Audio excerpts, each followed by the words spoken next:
Ruchir, I don't know how much you look at the election and saying, well, there's so many factors at play that actually this is a race that could potentially be really wide in the open.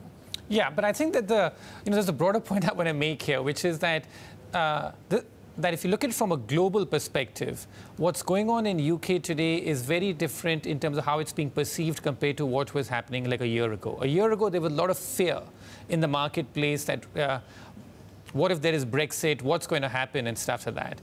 Today, what's happening in the UK has become increasingly local, which is that no one really outside of the UK is caring that much about what's happening with the UK elections. I mean, you know, Tom is there, of course, in the US, and he'll probably back me up on this. There's very little attention being paid there to what's happening in the UK elections. So this has become much more of a local issue compared to the global issue it was a year ago. This is a sort of big change, because I think that people sort of expected the worst out of Brexit. It didn't really transpire, and now we've gone back to the situation where this has become local. So in fact, I've got a line which I keep saying to some of my British friends, half in jest, that UK may not be the most important country in the world, but it's definitely the most self-important, which is because when we're here in UK... That's rough, Ruchir. That there's hurts. so much concern, there's so much, you know, there's so much attention about what's happening here, but, you know, of course, that's half in jest, but the issue is that outside of UK, there's very little interest in this election, I would say.